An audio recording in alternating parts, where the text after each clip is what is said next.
আমার মায়ের জন্য আমার সংসারটা ভেঙে গেল। আমার ছোট্ট একটা সংসার, স্বামী স্ত্রী, আমার ছোট্ট একটা মেয়ে। আমরা খুব ভালো ছিলাম। আমার জামাইয়ের সাথে মানে আমার হাজব্যান্ডের সাথে আমার মায়ের একটা অবৈধ সম্পর্ক ছিল। আমি কখনো বুঝতে পারিনি।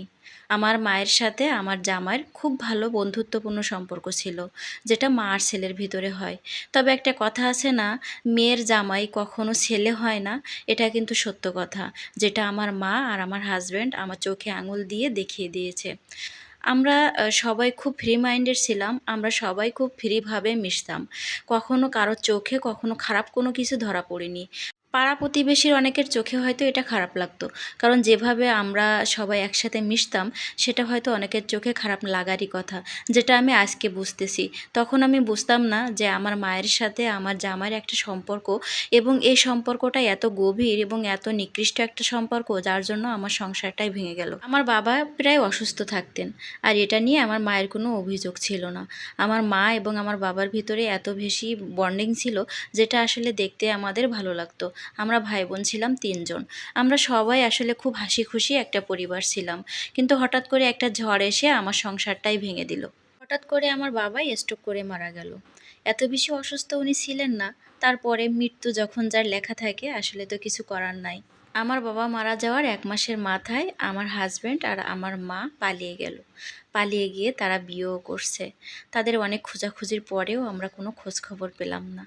৬ মাস পরে জানতে পারলাম আমার মা এবং আমার হাসব্যান্ড, তারা হাসব্যান্ড ওয়াইফ হিসেবে আছে, মানে তারা বিয়েও করছে এবং খুব ভালো সংসার করছে। খোঁজ খবর নিয়ে একটা ঠিকানা আমরা জোগাড় করলাম।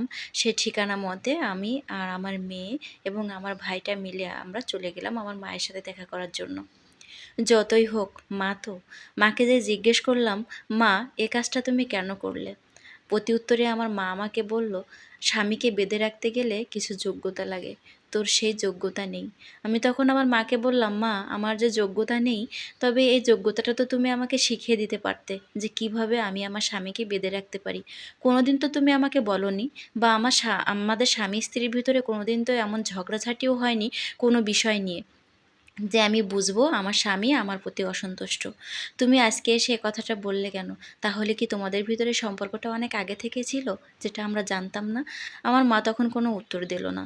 আসলে আজকে আমি আমার মাকে মা বলে ডাকতেছি, নিজের কাছে খুবই ঘেন্না লাগতেছে যে এই মানুষটাকে আমি কিভাবে মা বলে ডাকবো। আর আমার হাসব্যান্ড তো আমার সামনেই আসলেন না। আমার হাসব্যান্ডের সাথে কিন্তু আমার কোনো ডিভোর্স হয়নি। আমি তাকেও ডিভোর্স দেইনি। অথচ আমার মা, আমার হাসব্যান্ড মিলে তারা অবলীলায় কত সুন্দর একটা সংসার করছে। জানি না তাদের এই সম্পর্কটা বৈধ কিনা। তো যাই হোক, আমার ছোট্ট মেয়েটা নিয়ে আমি অনেক ভালো আছি। আমার মেয়েটা আজ অনেক বড় হয়ে গেছে। যদিও এটা গল্প, তারপরে কিন্তু গল্প না, একটা বাস্তব ঘটনা। ঘটনাটা কালেক্ট করা। যদি আমার ভিডিওটা ভালো লাগে তাহলে অবশ্যই লাইক, কমেন্ট, শেয়ার করে পাশে থাকবেন। ভালো থাকবেন সবাই। আল্লাহ হাফেজ। আসসালামু আলাইকুম।